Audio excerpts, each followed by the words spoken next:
Salut tout le monde, j'espère que vous allez bien les amis. On est parti pour une nouvelle vidéo. Reprise pour le Real, c'est dans une semaine les amis. Avec ce fameux déplacement du côté d'Anoeta pour affronter la Real Sociedad. On va démarrer avec les unes des quotidiens madrilènes. Encore une fois, on a peu d'informations aujourd'hui. Marca qui titre la sélection más fiable del mundo. La sélection la plus fiable du monde. En tout cas, l'Espagne, auréolé de son titre de champion d'Europe l'année dernière, poursuit sur cette très très bonne dynamique et à moins d'un an maintenant du Mondial 2026, on sait déjà que la Roja fait partie des grandissimes favoris pour cette Coupe du Monde l'année prochaine sur le sol américain. On a une petite information qui concerne le Real, alors c'est en bas, c'est au milieu, pas très intéressant non plus. Le Real mise sur l'intelligence artificielle pour anticiper les blessures. Alors on l'avait évoqué, je crois, il y a peut-être 1 mois et demi, 2 mois, les amis. Le Real a investi un petit peu justement pour que tous les progrès qui ont été réalisés depuis 3-4 ans maintenant, grâce à l'utilisation de l'intelligence artificielle, et bien pour que tous ces progrès puissent bénéficier aussi au sport et notamment à la prévention de blessures. Donc peut-être qu'on peut travailler sur justement l'état physique d'un joueur, sur le fait de déceler quelque chose en amont avant d'avoir malheureusement la blessure qui est handicapante et pour le joueur et pour le groupe. Donc voilà, le Real a misé un petit peu là-dessus.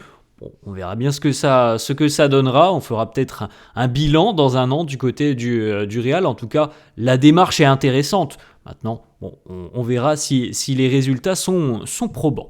On poursuit avec la une du quotidien AS qui titre Cyclone Alcaraz. Félicitations à Carlos Alcaraz, grand supporter du Real, on le rappelle. Carlos Alcaraz en finale de l'US Open. Bon, il n'a pas fait dans le détail hier face à Novak Djokovic. 3-7-0, 6-4, 7-6, 6-2. Troisième finale sur les 3 grands chelems de l'année 2025 pour le moment pour Carlos Alcaraz. Donc plutôt pas mal pour l'Espagnol. On n'a pas d'informations qui concernent le Real, si ce n'est la déclaration de Steve McManaman qui nous dit le Real est de retour.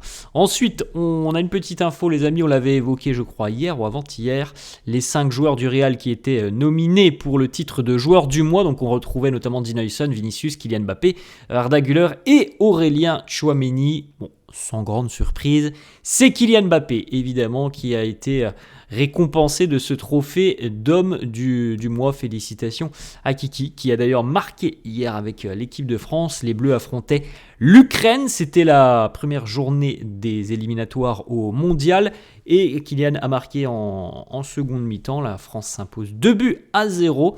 À noter qu'à 26 ans, il n'a que 26 ans Kylian, il a inscrit son 51e but avec les Bleus hier et à seulement 26 ans, il n'est qu'à 6 buts d'égaler le recordman du nombre de buts avec les Bleus, à savoir Olivier Giroud, qui en est à 57. Donc on peut imaginer, les amis, que potentiellement, d'ici à, peut-être la Coupe du Monde l'année prochaine, on va lui laisser peut-être un laps de temps un peu plus large, mais peut-être que dans 1 an, Kylian Mbappé sera le meilleur buteur de l'équipe de France. Ça peut aller très vite aussi par rapport aux affrontements qu'il y a dans cette phase de groupe des éliminatoires à la Coupe du Monde. Donc voilà, il n'est qu'à 6 buts de devenir le recordman du nombre de buts inscrits avec les Bleus, et le tout à 26 ans, les amis. Donc imaginons qu'il le dépasse à 27 ans. On peut évidemment penser que la carrière de Kylian ne s'arrêtera pas à 27 ans, qu'il aura peut-être encore 7, 8, peut-être plus d'années devant lui. Et donc, on peut imaginer aussi que Mbappé restera meilleur buteur de l'équipe de France pendant très longtemps, parce que si on se base sur ses statistiques et sur le fait que peut-être il va continuer avec l'équipe de France pendant 7-8 ans, on peut facilement imaginer qu'il va se rapprocher de la barre des 100 buts avec les Bleus. Autre petite stat pour Kylian Mbappé, donc il se rapproche d'Olivier Giroud, mais hier il a égalé le record du numéro 2 tout simplement dans cette liste, à savoir Thierry Henry qui avait inscrit 51 buts avec l'équipe de France. Et bien Mbappé a égalé son record hier. Le petit message d'ailleurs de Vinicius sur les réseaux les réseaux sociaux hier, hein, puisque Vini a reposté cette photo justement sur son compte Instagram. Vini qui reposte ce petit montage entre Mbappé et Thierry Henry avec ce petit message en dessous. Kiki avec les émoticônes feu. Et Mbappé qui lui répond sur ce post, My bro, mon frère, avec des cœurs.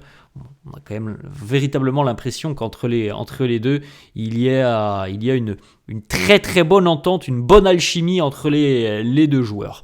Ensuite, on a une petite statistique, les amis, sur Aurélien Tchouaméni. Alors à noter, les amis, d'ailleurs, que c'est Tchouaméni qui a délivré la passe décisive hier à Kylian Mbappé. Donc connexion 100% réelle, hein, sur le deuxième but de l'équipe de France.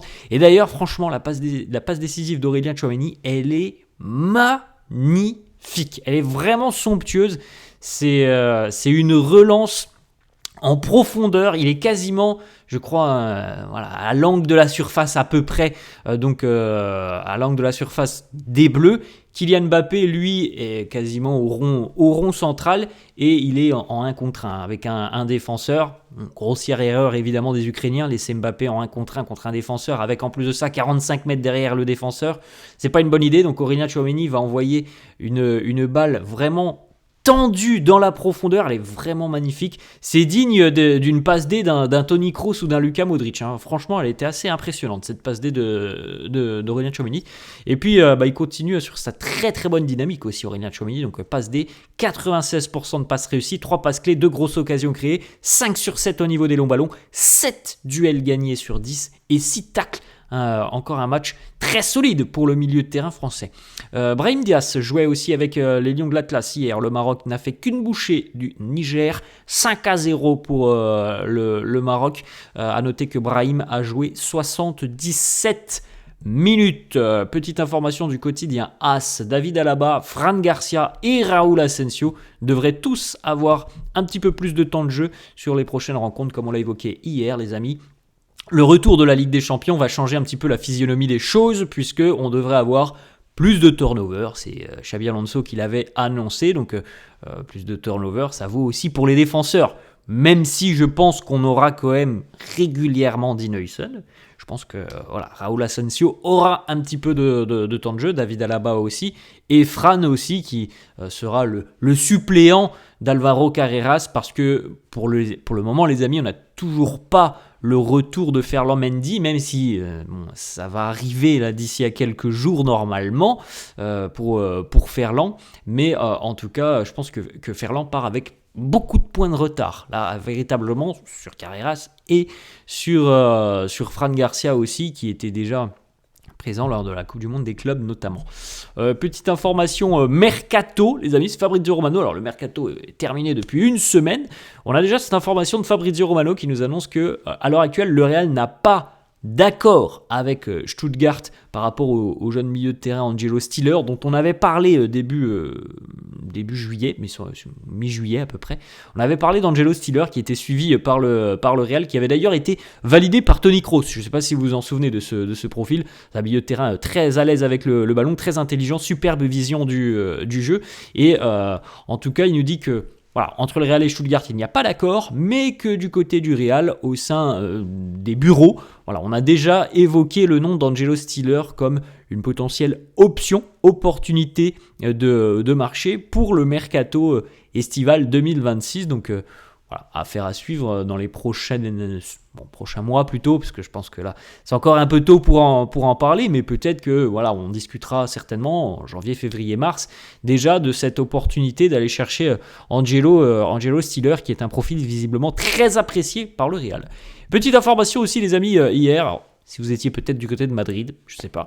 En tout cas, Sergio Ramos était lui à Madrid, et Sergio Ramos a laissé un maillot avec une petite dédicace. Il a laissé ce maillot Plaza de Cibeles. Alors il était 23h minuit quand il a fait ça, et donc il a laissé aussi ce petit message sur les réseaux sociaux.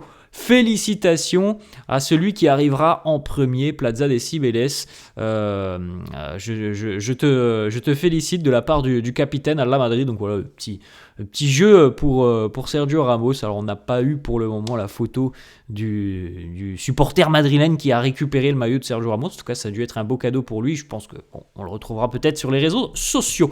Jude Bellingham, les vacances pour Jude Bellingham. Rappelle que les joueurs ont 4 jours de repos, donc c'est valable pour ceux qui étaient à l'entraînement comme Vini, Militao et autres. C'est valable aussi pour les blessés. Hein, Jude Bellingham aussi, il a 4 jours là pour couper un petit peu avec ses séances de récup. Donc il a été aperçu en Italie avec sa compagne.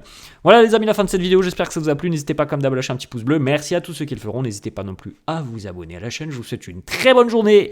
Je vous dis à la prochaine. Moi j'ai hâte que ça revienne là parce que bon, c'est quand même assez calme niveau information. Mais ça va bientôt revenir les amis. La trêve va bientôt se terminer. Bon, d'ici 3-4 jours. Je vous souhaite une bonne journée. Je vous dis à la prochaine. Ciao.